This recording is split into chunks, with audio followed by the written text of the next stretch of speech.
आप सबको मेरा नमस्कार। मैं दीपक शर्मा, स्वदेशी जागरण मंच का अखिल भारतीय प्रचार प्रमुख। विद्या भारती की ओर से श्रीमान सुखदेव जी ने विषय आज प्रस्तुत करने के लिए कहा है। आज का विषय है भारत विकास का मार्ग। बंधुओं,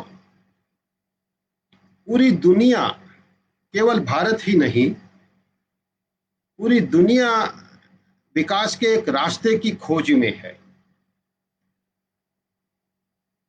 कि दुनिया को किस तरीके से चलाया जाए। वो कौन सा तरीका हो जो सभी जीवों को, न केवल मनुष्यों को, सभी जीवों के लिए कल्याणकारी हो। वो कौन सा रास्ता हो जिसमें परस्पर संघर्ष न हो। वो कौन सा रास्ता हो जिसमें सबको रोजगार, खुशहाली, शांति, ये सब प्राप्त हो। अनेक तरीकों से दुनिया को चलाने की कोशिश हुई है। एक तरीका अमेरिका ने बताया पूंजीवाद का, एक तरीका साम्यवाद ने बताया, और एक नया विकृत तरीका पिछले 15-20 वर्षों से फिर उभरा है। एक उसमें पूंजीवाद और साम्यवाद का घालमेल है, वो चीन का है। उसमें शासन तंत्र वो साम्यवादी और व्यापार तंत्र वो पूंजीवादी। इस प्रकार से कुछ अनेक तरीके पिछले कुछ दशकों में विश्व भर में और उनके आधार पर भारत में भी प्रयोग किए गए हैं। और हमने ये पाया कि ये सभी तरीके विश्व मानवता को एक कठिन रास्ते की तरफ, एक मुश्किल जीवन जीने की तरफ, एक नष्ट होती हुई प्रकृति की तरफ ये सभी रास्ते ले जा रहे हैं। और पूरी दुनिया एक फिर दोराहे पे खड़ी हो गई है कि कौन सा रास्ता हो जिससे विश्व व्यवस्थाओं को, ग्लोबल फाइनेंशियल आर्किटेक्चर को, ग्लोबल फाइनेंशियल ऑर्डर को खड़ा किया जाए, जिसमें सुख, चैन, समृद्धि, कल्याण का मार्ग निकले। जब भी दुनिया ऐसे दोराहे पे खड़ी हुई है, भारत ने सदैव दुनिया को रास्ता दिखाया है। आज से नहीं, हमेशा से। जब जब मानवता संकट में हुई,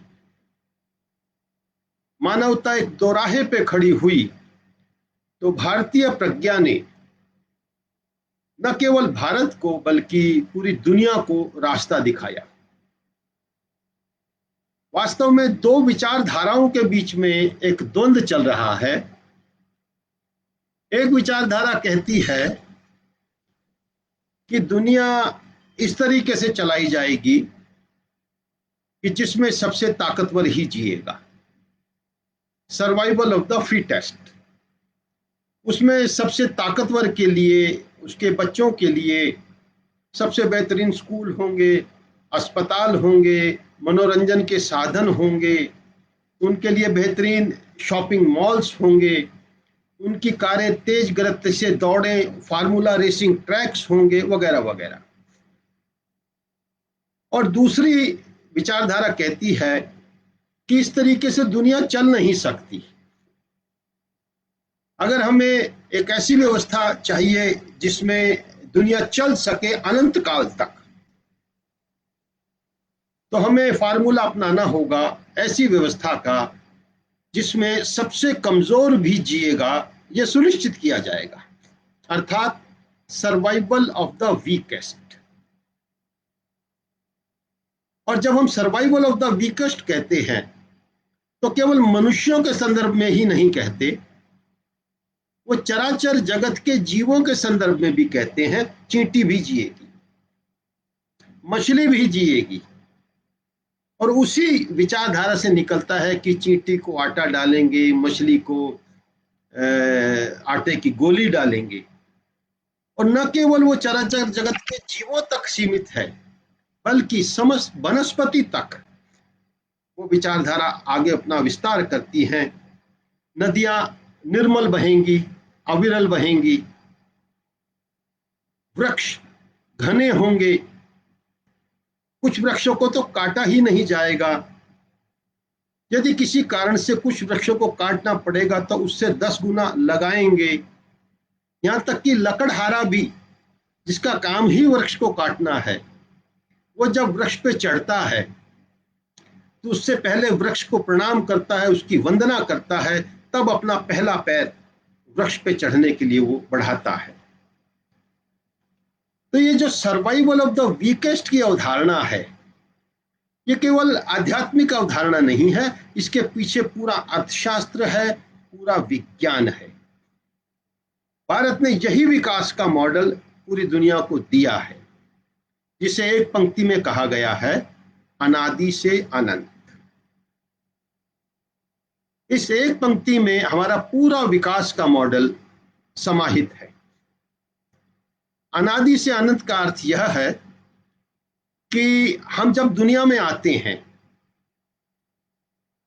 तो हमें बहुत सारी चीजें बिना कुछ करे विरासत में मिलती हैं। शुद्ध वायु मिलती है, नदियां मिलती हैं, हरे भरे पेड़ मिलते हैं, ज्ञान विज्ञान मिलता है, उद्योग व्यापार मिलता है, अध्यात्म मिलता है, रास रंग संस्कार सभ्यता संस्कृति, गीत संगीत, मतलब मानव जीवन समाज जीवन के जितने आयाम होते हैं, फसलें, अनेक प्रकार के बीज, ये सब हमें विरासत में मिलते हैं। और हम अपना 80, 90, 100 वर्ष का जो जीवन है वो इस प्रकार से जिए कि अगली पीढ़ी को ये सभी चीजें और अधिक समृद्ध करके हम सौंप के जाएं। जो नैतिक मूल्य हमें मिले, जो मर्यादाएं हमें मिली, उनको न तोड़ते हुए और अधिक समृद्ध करते हुए अगली पीढ़ी को सौंपें। जिस नस्ल के हमें बीज मिले, जितना पौष्टिक हमारा शरीर मिला बलिष्ठ, जितना बौद्धिक कौशल बुद्धि तीव्र हमें मिली, वो सब अधिक पुष्ट करते हुए अगली पीढ़ी को सौंपें। इसी को अंग्रेजी में हम इंक्लूसिव डेवलपमेंट, सस्टेनेबल डेवलपमेंट, और इसी को अक्षय विकास, सतत विकास, सर्वसमावेशी विकास, शेयर्ड प्रॉस्पेरिटी, उस आधार पर बताया गया है। तो हमारे विकास मॉडल का ये एक आध्यात्मिक अधिष्ठान है, जिसको हम दुनिया को समय आ गया है एक बार फिर बताएं और फिर दें। भारत से हम इसका प्रयोग को प्रारंभ करेंगे तो ऐसे सफल प्रयोगों को देखकर विश्व को अपने आप रास्ता मिलेगा। अब अगर हम वर्तमान की तरफ आते हैं तो कोरोना के संकट में भारत और पूरा विश्व आज घिरा हुआ है। कोरोना एक बड़ी आपदा है, कोरोना एक बड़ी चिंगारी है, और यहां तक भी अगर हम कहें कि एक छोटी मोटी लपट है। लेकिन कोरोना ने यह भी हमें बताया कि हमने अपनी सभी व्यवस्थाओं को, अर्थव्यवस्था को, समाज व्यवस्था को, अन्य सभी प्रकार की व्यवस्थाओं को इस प्रकार से बना लिया है कि हम बारूद के ढेर पर आकर बैठ गए हैं। अगर हम बारूद के ढेर पर ना बैठे हों तो कोई छोटी मोटी लपट या कोई छोटी मोटी चिंगारी विस्फोट नहीं कर सकती। हमें झुलसा सकती है, हमारे किसी अंग को थोड़ी बहुत क्षति पहुंचा सकती है, लेकिन एक संपूर्ण विस्फोट नहीं कर सकती। वैश्वीकरण के कारण जिस प्रकार के हमने अपनी आर्थिक व्यवस्था को बना लिया है, जिस प्रकार की हमने अपनी सामाजिक व्यवस्थाओं को निर्माण कर लिया है, उसके कारण से भयानक रूप से केंद्रीकरण हो गया है। और जब चीजों का इस प्रकार से केंद्रीकरण हो जाता है, तो कोरोना हो या कोई अन्य आपदा हो, वो 15-20 दिन के लॉकडाउन में ही पूरी अर्थव्यवस्था में एक भयानक विस्फोट कर देती है। कोरोना ने हमें कुछ चीजों को बेपर्दा भी किया है। अभी तक समाज व्याकुल तो था, और वो व्याकुलता कहीं न कहीं कहीं कभी कभी वो कहीं वो थोड़ी बहुत कहीं उभरती भी थी, लेकिन कुछ बातें जो समाज की व्याकुलता की थी, वो मुख्य बहस में कभी वो आ नहीं पाई थी। अत्यंत महंगे, अत्यंत भव्य कार्यक्रमों के द्वारा वास्तविक स्थितियों को ढक दिया जाता था पूरे विश्व में। बड़े बड़े अर्थशास्त्री, बड़े बड़े नीति निर्माता जो बातें मुख्य बहस में आनी चाहिए थी, उनको वो ऊपर नहीं आने देते थे। वो महंगे कार्यक्रम, बड़े लेविश प्रोग्राम्स, भव्य कार्यक्रम, उसमें वो उन बातों को छुपा जाते थे।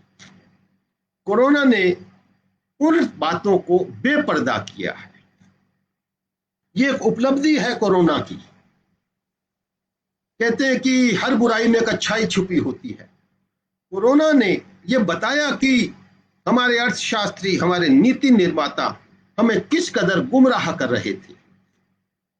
कोरोना ने बताया कि आज भारत में 80 करोड़ लोग जिंदा रहने के लिए किसी ना किसी प्रकार की सरकारी सहायता या सस्ते राशन के ऊपर निर्भर हैं।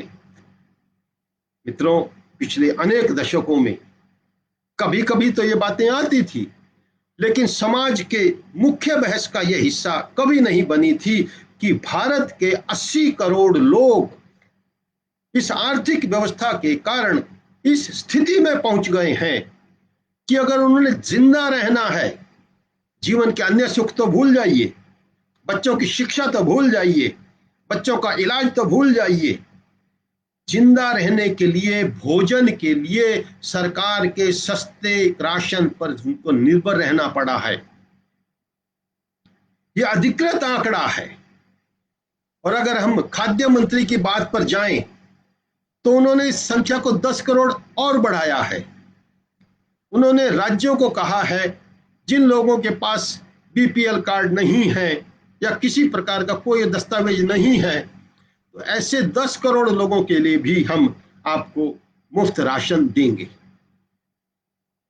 आज ये चर्चा मुख्य बहस में आई है कि हमने कौन सा विकास का मॉडल 1991 में वैश्वीकरण के नाम पर, नई आर्थिक नीतियों के नाम पर अपना लिया, जिसमें हमें कहा गया था कि आप इस मॉडल को अपनाइए, आपके देश में खुशहाली आएगी, आपके देश में रोजगार बढ़ेगा, आपके लोगों का स्वास्थ्य अच्छा होगा, आपके लोगों का मानसिक स्वास्थ्य अच्छा होगा। ये कहकर 1991 में हमने जो रास्ता अपनाया, उस रास्ते की हकीकत तो ये है कि 80 से 90 करोड़ लोग जिंदा रहने के लिए सरकार के राशन पर निर्भर है। उसके अनेक पक्ष और भी सामने आए हैं। 2-3 आंकड़े मैं आपको देता हूं।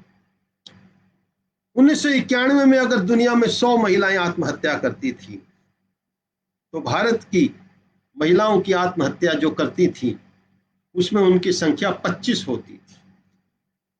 ये जो हमने विकास का मॉडल अपनाया, इन्होंने जीवन को इतना कष्टमय कर दिया कि 2016 में दुनिया में अगर 100 महिलाओं ने आत्महत्या करी, तो आत्महत्या करने वाली महिलाओं की संख्या 1991 के 25 के मुकाबले 1.5 गुना बढ़कर 37 हो गई।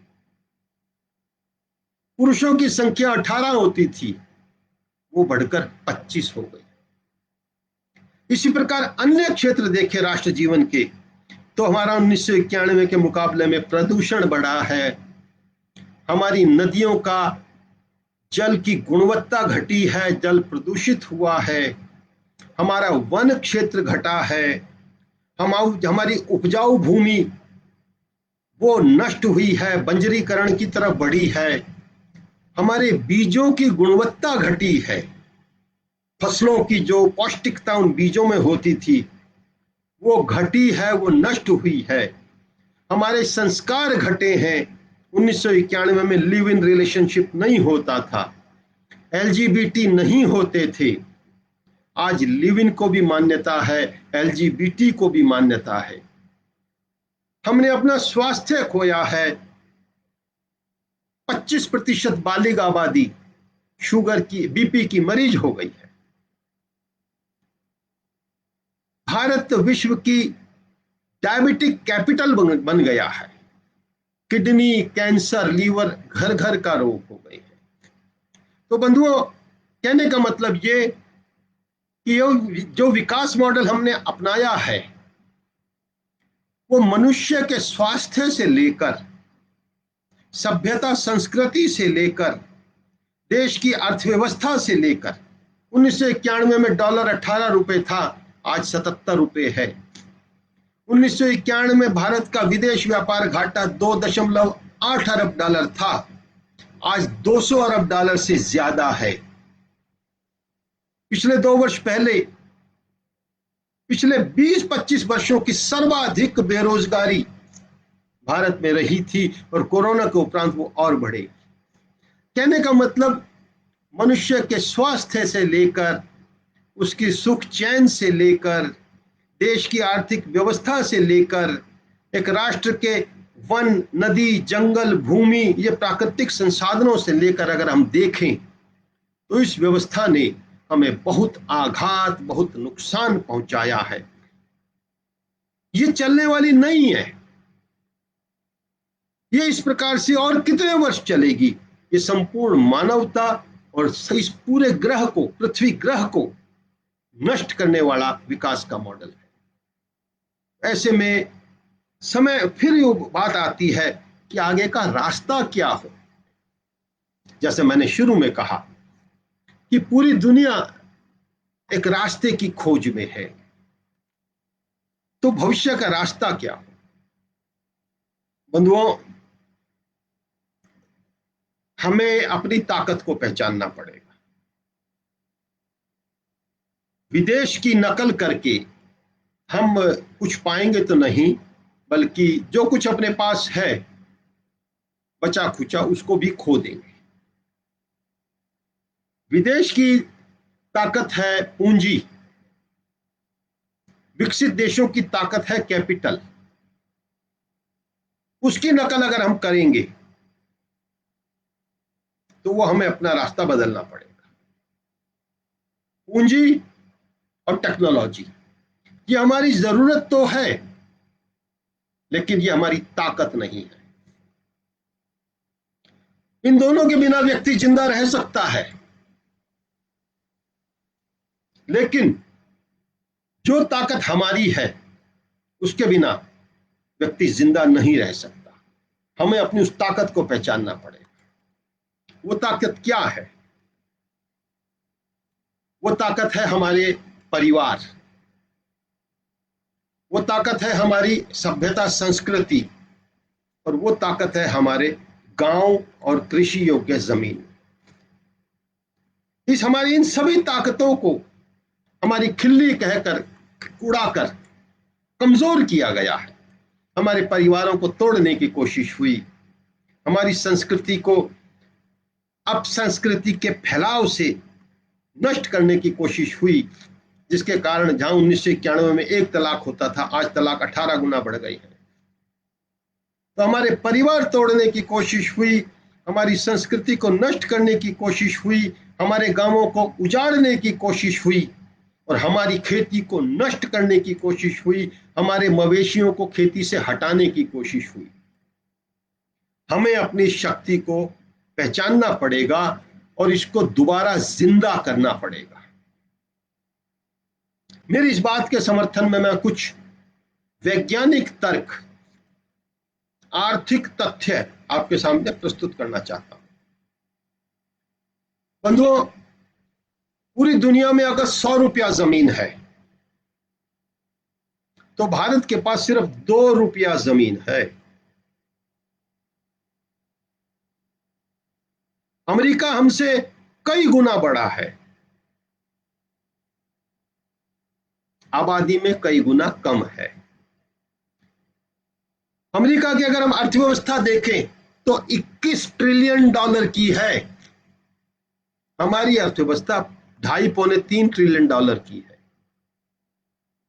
हमारे पास अमेरिका से ज्यादा, 4 गुना ज्यादा आबादी है, जमीन 3 गुना कम है, अर्थव्यवस्था उससे 8 गुना कम है। आप देखिएगा, हमसे आबादी में 4 गुना कम वाला अमेरिका, हमसे अर्थव्यवस्था में 8 गुना बड़ा अमेरिका, कोरोना में वहां भूखे लोगों की लाइनें दिखाई दी हैं। वहां 25 शहरों में कर्फ्यू लग गए हैं, वहां 100 शहरों में दंगे हुए हैं। तो विकास का मॉडल अपनाकर हमसे 8 गुना अर्थव्यवस्था बड़ी खड़ी करके अमेरिका सभी लोगों को भोजन देने लायक अपना लक्ष्य नहीं जुटा पाया। तो उसके रास्ते पे चलकर हम क्या पाएंगे? अपना बचा खुचा भी खो देंगे। हमारे पास 2 रुपया जमीन है सिर्फ, और हमारे पास दुनिया के 18 रुपया, अगर दुनिया में 100 रुपया मनुष्य हैं तो 18 रुपए मनुष्य भारत में हैं। अगर दुनिया में 100 रुपया मवेशी हैं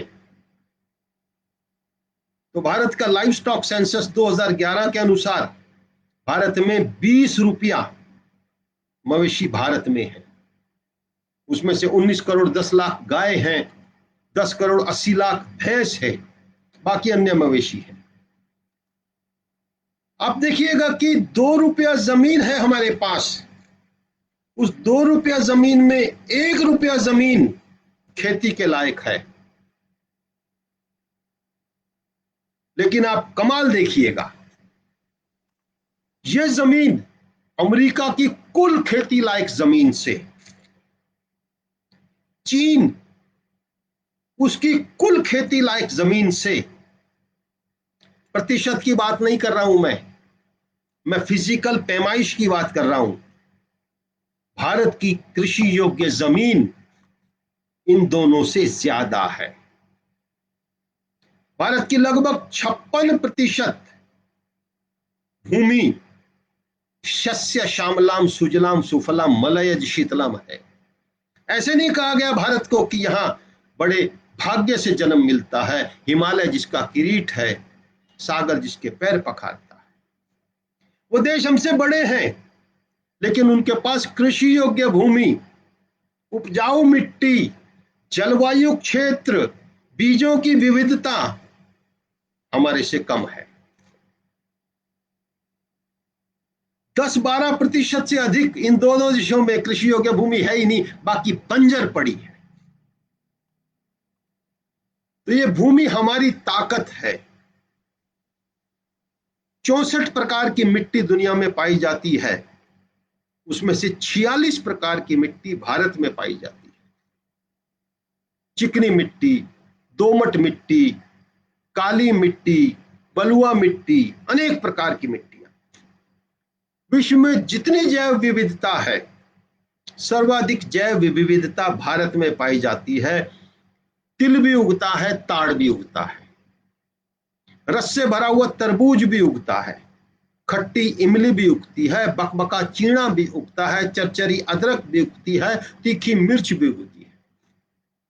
और एक एक फसल की हजारों नस्लें।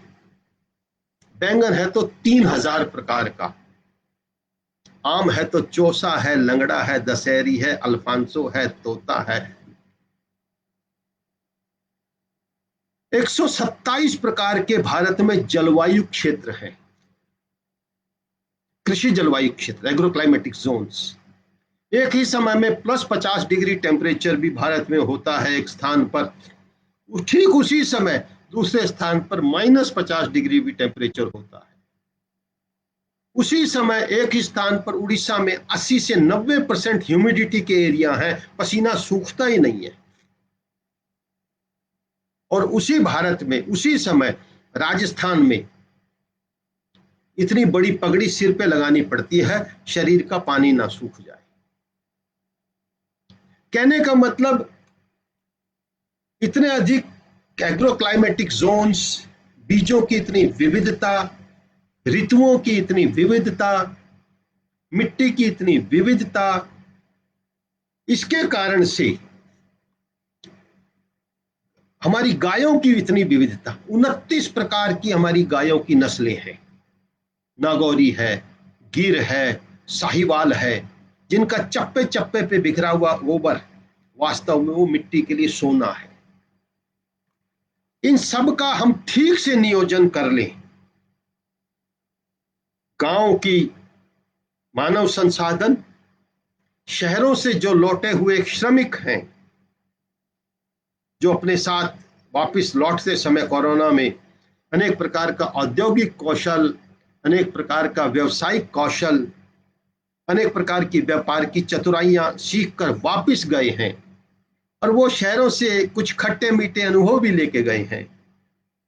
अमीरों से उनके बहुत सारे विश्वास टूटे हैं, सरकार के प्रति भी उनके बहुत सारे विश्वास बने भी हैं, टूटे भी हैं। जिस प्रकार का उनको व्यवहार कोरोना के दौरान जब वो शहरों में थे और कोरोना से लौटते समय उनको जो जो उनको अनुभूतियां आई, उन सभी श्रमिकों के कौशल को, गांव की कृषि भूमि को, गांव के मवेशी को अगर हम ठीक से नियोजन कर लें तो हमारा मानना है दुनिया के 400 करोड़ लोगों को हम जैविक उत्पाद, ऑर्गेनिक उत्पाद, शुद्ध खाने की वस्तुएं, बिना रासायनिक जहर की खाने की वस्तुएं हम दे सकेंगे। पूरी दुनिया परेशान है रसायन युक्त, जहर युक्त खाद्य उत्पादों को खाने से, उनका स्वास्थ्य नष्ट हो रहा है। अगर हम अब भारत को ही देखें तो बड़ी योजना पूर्वक विदेशी कंपनियों के इशारे पर, वैश्वीकरण की ताकतों के इशारे पर भारत की कृषि को नष्ट किया गया। हरित क्रांति ऐसे लुभावने शब्द गढ़े गए, हरित क्रांति वाले लाने वाले कुछ भगवानों को गढ़ा गया, और उन भगवानों ने कृषि की बारीकियों में जाकर, उनकी जटिलताओं को समझकर और एक एक धागा सुलझाते हुए कृषि की जो समस्याएं थी उसका समाधान निकालने की बजाय सीधे सीधे उन्होंने कृषि का मशीनीकरण और कृषि का जहरीलीकरण कर दिया। हमारे मवेशी को उन्होंने कृषि से जानबूझकर हटा दिया। उसका परिणाम क्या हुआ? 1951 में 1 हेक्टेयर जमीन में 2 किलो यूरिया डाला जाता था। हरित क्रांति के वर्ष 1965-66 में 5 किलो यूरिया डाला जाता था। आपको हैरानी होगी, आज ये सरकारी आंकड़ा बता रहा हूं, अनौपचारिकता और ज्यादा है, लेकिन भारत का जो उर्वरक मंत्रालय है उसका 2019-20 का मैं आंकड़ा बता रहा हूं, आज औसत पूरे भारतवर्ष में 135 किलो यूरिया 1 एकड़ में, हेक्टेयर में नहीं, डाला जाता है।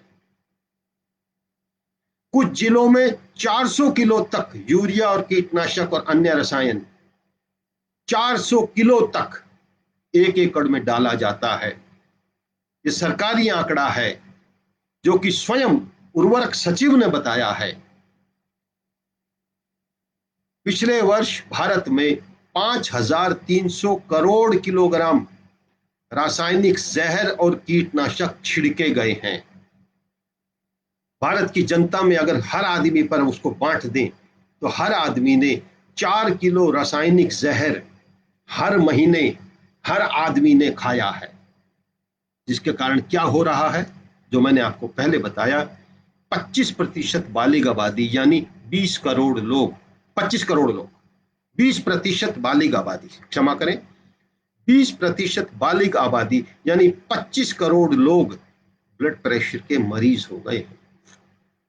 शुगर, किडनी, कैंसर घर घर का रोग हो गया है। स्वयं सरकार ने स्वीकार किया है 14 जुलाई 2015 को कि जिन राज्यों में हरित क्रांति हुई है, हरियाणा, पंजाब, पश्चिमी उत्तर प्रदेश, दिल्ली, चंडीगढ़, हिमाचल प्रदेश, उत्तराखंड, यहां मात्र 4 वर्षों में 2011, 12, 13, 14, 4 वर्षों में 4,93,397 लोग कैंसर से मर गए हैं।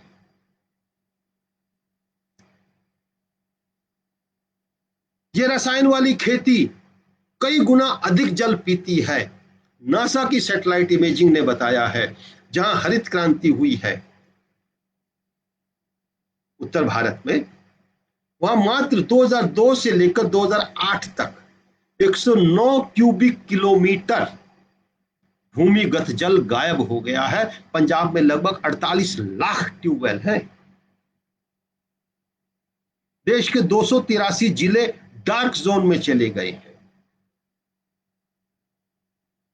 तो ये जो खेती को हमने मवेशी को हटाया, उसके कारण से हमारा उन विदेशी कंपनियों का यूरिया बिकने लगा, उन विदेशी कंपनियों के ट्रैक्टर बिकने लगे, डीजल का आयात अनेक गुना बढ़ गया, जिसके कारण से आप देखिएगा वर्ष 2019-20 में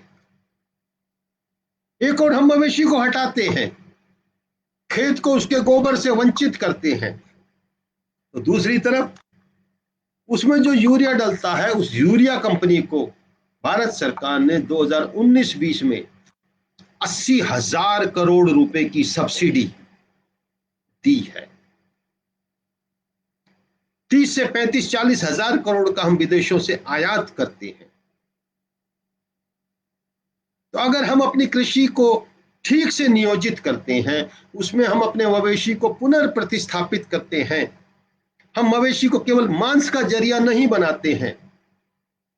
जो खेती से मवेशी हटाया गया उसको केवल 2 जरिए बनाया गया, या तो ये मांस का जरिया है, मीट का जरिया है, या ये दूध का जरिया है। वर्ष 2015 में 2014 के मुकाबले 20% अधिक मीट का हमने निर्यात किया।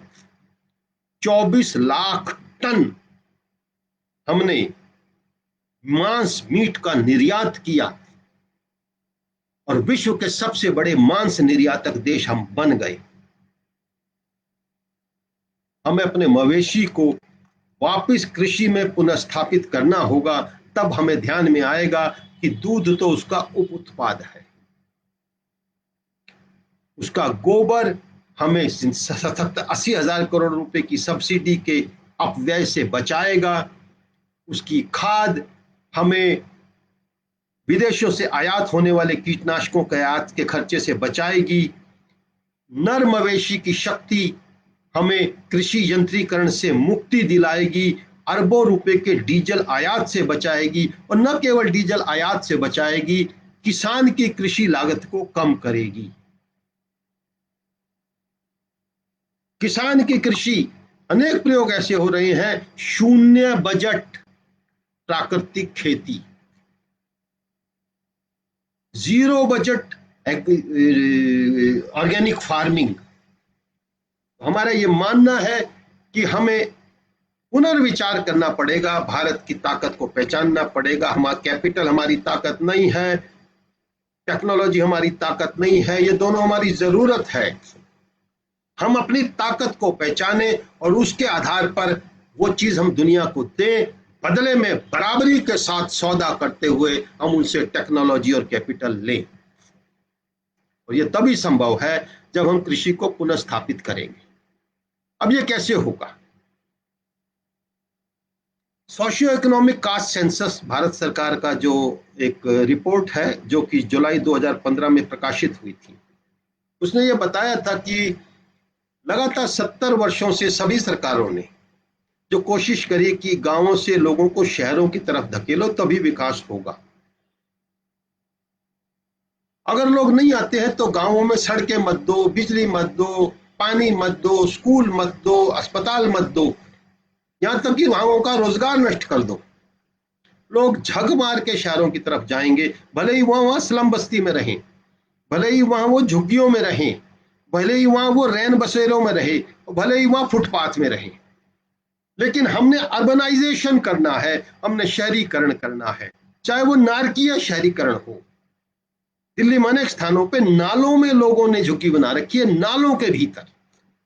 लेकिन इतना सब करने के बाद भी सोशियो इकोनॉमिक कास्ट सेंसस की रिपोर्ट कहती है कि भारत में 24 करोड़ 39 लाख परिवार हैं, और इतना सब 70 साल से करने के बावजूद भी 17 करोड़ 91 लाख 17 करोड़ 91 लाख परिवार आज भी गांवों में रहते हैं, और कोरोना के बाद ये संख्या और बढ़ेगी।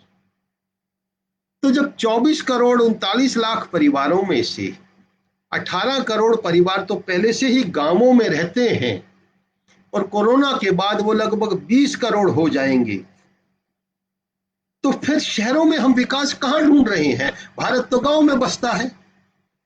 20 करोड़ परिवार 24 करोड़ परिवारों में से अगर गांवों में है, तो हमें विकास गांव का करना पड़ेगा। और गांव को अगर हमने विकास कर लिया, गांव खड़ा हो गया, तो वो भारत को भी खड़ा कर देगा। भारत के शहर भारत को नहीं खड़ा कर सकते। उसके लिए हमने एक अभियान लिया है। जो भी ये शहरों से श्रमिक गए हैं, इनके श्रम कौशल की मैपिंग करना, कौन सा श्रमिक किस कौशल का जानकार है, और लगभग 8 से 10 एक्सपर्ट्स की टीम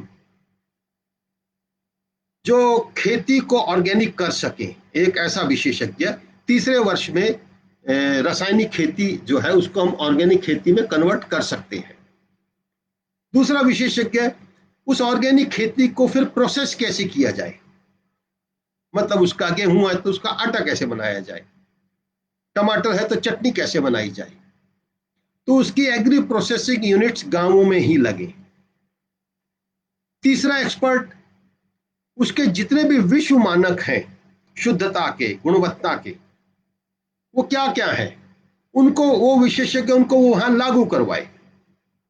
चौथा विशेषज्ञ, सरकार की जितनी आर्थिक योजनाएं हैं जो कि सहायता प्रदान करती हैं किसानों को, उद्योगपतियों को, छोटे उद्यमियों को, लोगों को उनकी जानकारी नहीं है, तो उन योजनाओं का जानकार वो योजनाएं गांवों में कैसे धन प्राप्त करवा सकती हैं। उसके अलावा भारतीय निवेशकों को भी वो आकर्षित करे कि देखो अब धंधा तो गांवों में है, एग्री प्रोसेसिंग में है। जिले के जो प्राकृतिक संसाधन हैं, कृषि के अलावा अन्य भी प्राकृतिक संसाधन होते हैं, प्राकृतिक अन्य कौशल भी होते हैं, जैसे बुनकर है, जैसे अन्य कौशल है, तो उनकी जिले के प्राकृतिक संसाधनों की, जिले के कृषि उत्पादों की ऐसी सब प्रोसेसिंग यूनिट्स वहीं लगे, और इन सब को ई कॉमर्स के द्वारा बेचने का विशेषज्ञ, ये ऑनलाइन दुनिया को पता लगे कि ये आदमी ऑर्गेनिक गेहूं बेचता है, ये आदमी ऑर्गेनिक मूंग बेचता है, ये आदमी इस प्रकार का ऑर्गेनिक चटनी बेचता है, वगैरह वगैरह। तो ऐसा हर जिले में 8-10 व्यक्तियों का समूह जो अपने क्षेत्र के विशेषज्ञ हों, और अपने जीवन का 1 वर्ष 2 वर्ष 3 वर्ष वो उस जिले में दें, और इस प्रकार से गांवों में अनेक उद्योग, कृषि से जुड़े हुए, जिले के प्राकृतिक संसाधन वहां क्या क्या हैं, कहीं खनिज हैं, कहीं अन्य प्राकृतिक संसाधन हैं, कहीं वन उपज हैं, कहीं बांस है, वगैरह वगैरह, तो उनके उद्योग लगे और गांव खड़ा हो। और उसकी हम दुनिया भर में 400 करोड़ लोगों को जो परेशान है ब्लड प्रेशर से, जो शुगर से परेशान है, जो मोटे हो गए हैं, जिनका बीमारियों में हजारों रुपया खर्च हो रहा है, उनको एक अच्छा औद्योगिक हम उनको ऑर्गेनिक भोजन उपलब्ध करा के बदले में उनसे जो हमें चाहिए वो लेंगे और बराबरी के साथ भारत को खड़ा करेंगे। यह योजना स्वदेशी जागरण मंच ने खड़ी की है और इसमें देश भर के युवाओं को जोड़ने के लिए हमने एक अभियान चलाया है, स्वदेशी स्वावलंबन अभियान। अभी तक लगभग 14 लाख लोगों ने उसको इस अभियान में अपने आप को पंजीकरण किया है।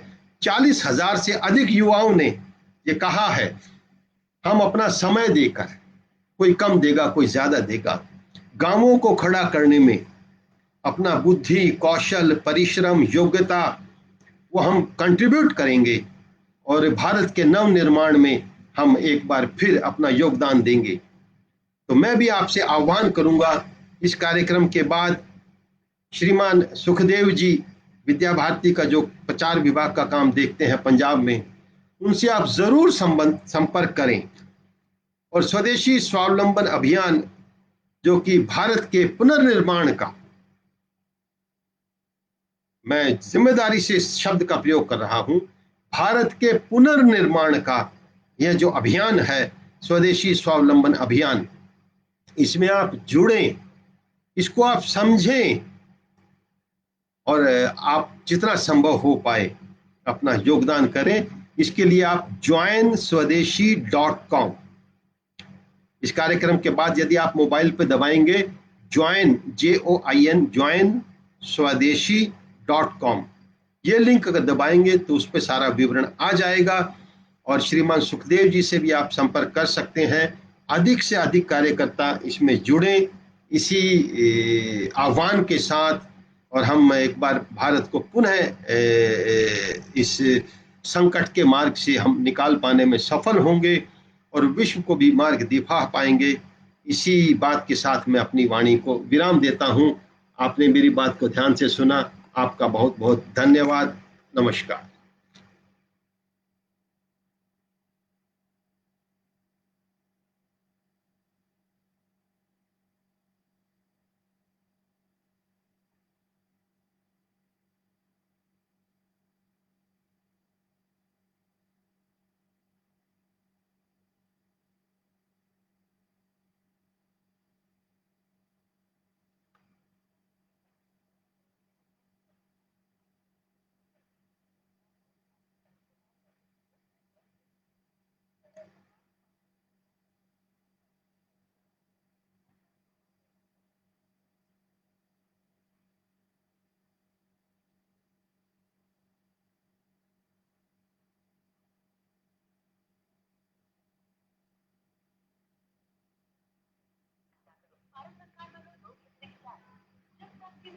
कॉल कर रहे हो और तुम्हारी कॉल का जवाब देने असमर्थ है, कृपा करके थोड़ी देर बाद कोशिश करो।